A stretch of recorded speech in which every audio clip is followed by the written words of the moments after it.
우리가 신앙생활을 하면서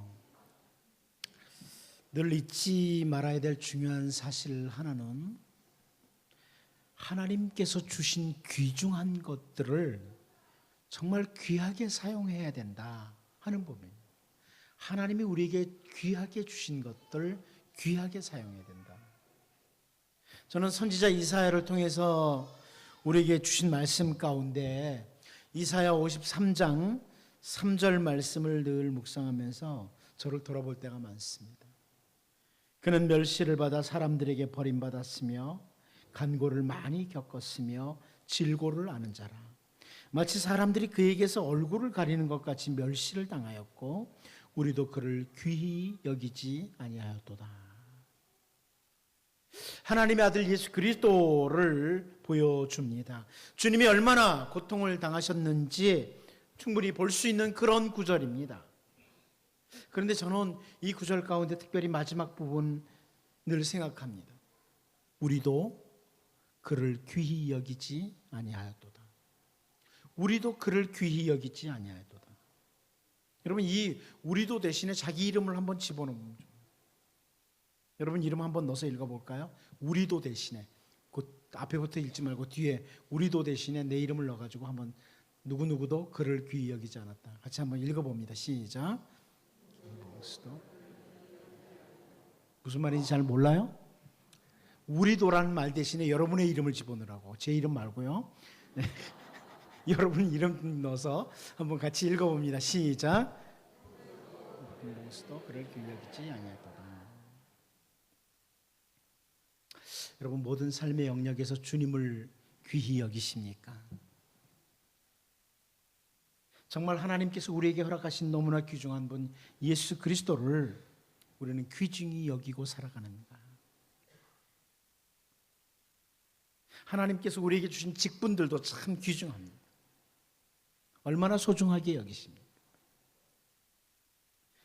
하나님께서 우리에게 주신 귀중한 것들이 너무나 많죠. 그것이 물질적인 것도 있을 수 있고요, 은사도 있을 수 있고 직분도 있고 다양합니다. 그 하나님이 우리에게 귀하게 주신 것들을 소홀하게 취급하는 경우들이 얼마나 많았는지.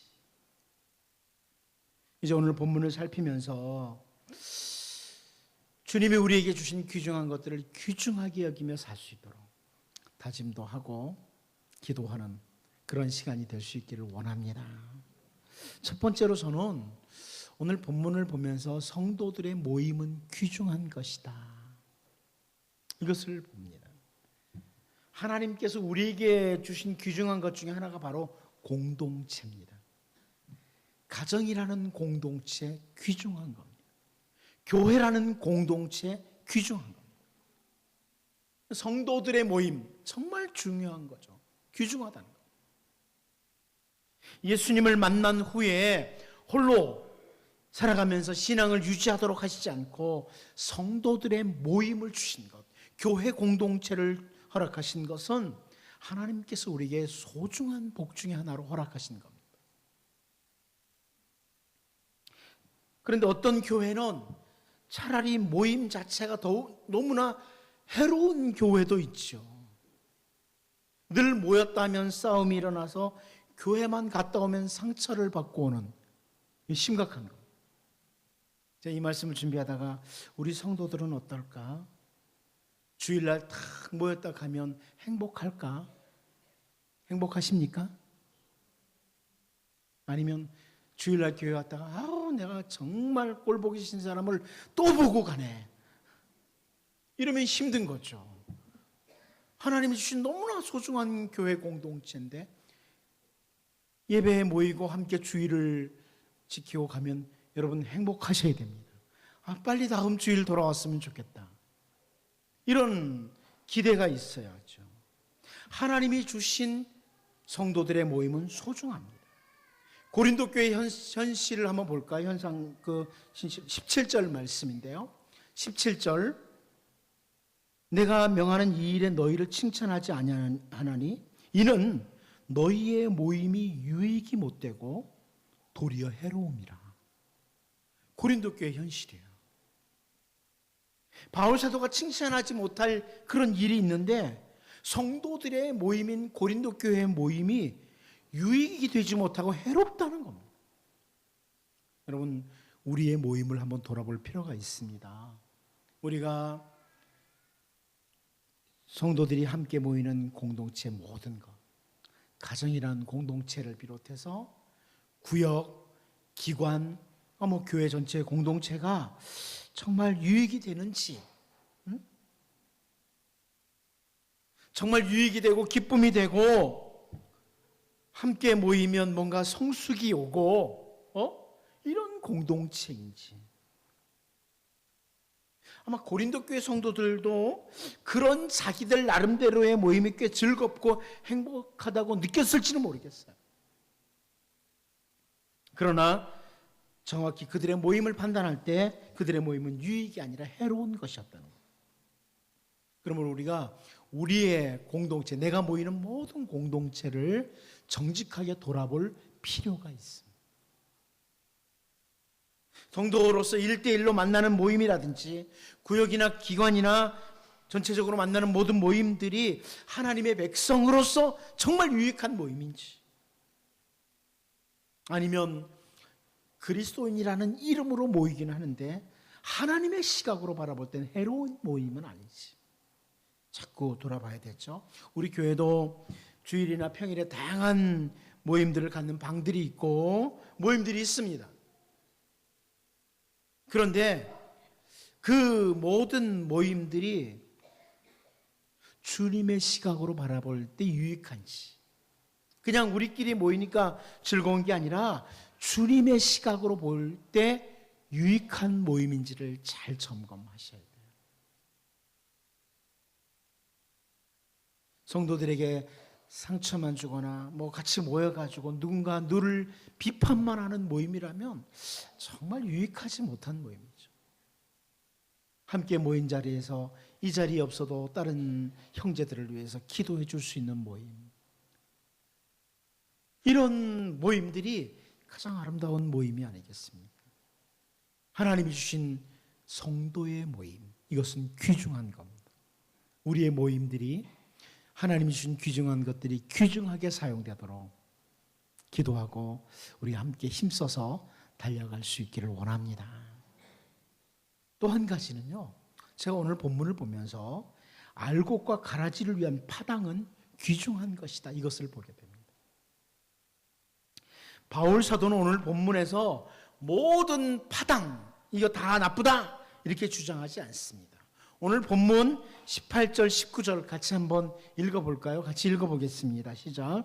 먼저 너희가 교회에 모일 때에 너희 중에 분쟁이 있다 함을 듣고 어느 정도 믿거니와 너희 중에 파당이 있어야 너희 중에 옳다 인정함을 받는 자들이 나타나게 되리라. 바울 사도는 여기 고린도 교회에 분쟁이 있다는 것, 파당이 있다는 말을 사실 이미 들었어요.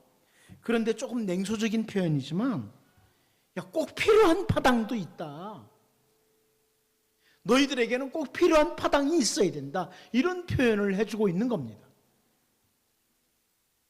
교회 내에는 언제나 가라지가 심겨질 수 있기 때문에, 거짓된 무리들이 성도들을 미혹할 수 있기 때문에 차라리 그런 것을 위해서는 옳지 않은 자들과 파당을 이루어야 한다. 그래서 우리 중에 옳다 인정함을 받은 자들이 나타나야 된다, 이렇게 말씀하는 겁니다. 근데 우리 보통 사람들의 모습을 보면 오히려 반대예요. 불의와는 참 타협을 잘해요. 적당히 타협을 해요.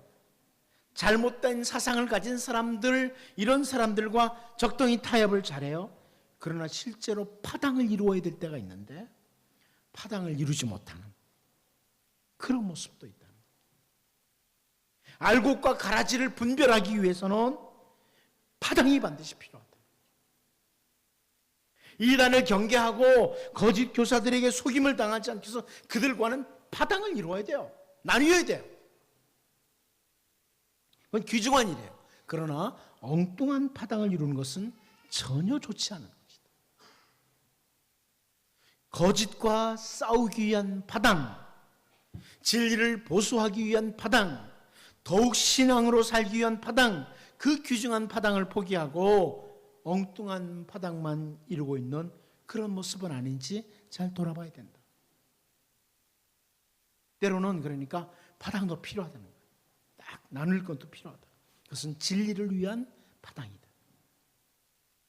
여러분, 나는 그냥 엉뚱하게 자꾸 파당을 나누는 이런 무리는 아닌지 좀 돌아보고, 오히려 진리를 위해서 딱 때로는 아주 냉철하게 파당을 이룰 줄 아는 이것 자체가 귀중한 것이다 생각하고 또 역시 달려갈 수 있기를 바랍니다. 마지막 한 가지 더 볼 것은 사실 오늘 성찬을 앞에 두고 준비한 건데요. 주님이 제정하신 성찬은 귀중한 것입니다. 성찬 참 귀중합니다. 제가 낮에도 일부러 광고를 했었는데요. 성찬식은 하나님이 주신 참 은혜의 방편이고 참 귀중한 거다. 그럼에도 불구하고 세례받은 많은 사람들이 이 자리에 참석을 안 했습니다. 여러분, 주님이 제정하신 성찬은 너무나 소중한 거예요. 오늘날 우리들은 이제 이 성찬식을 준비할 때 우리 권사님이 이렇게 딱 준비하기도 하고 몇몇 사람이 준비하기도 해서 빵과 포도주를 준비해서 성찬식을 가집니다만, 바울 당시에는 성찬식을 할 때 각자 먹을 것을 가지고 왔죠. 애찬식으로 나누는데, 우리 오늘은 여러분 죄송하지만 배부르게 빵을 안 드립니다. 아주 조그맣게 빵을 잘랐고, 포도주도 어떻게 그렇게 작은 잔을 만들었는지, 그래서 정말 맛만 보도록 하는, 그렇게 합니다만, 바울 당시에는 큼직한 빵에 포도주 잔도 큰 잔에 가득하게 따라주고 이렇게 했죠.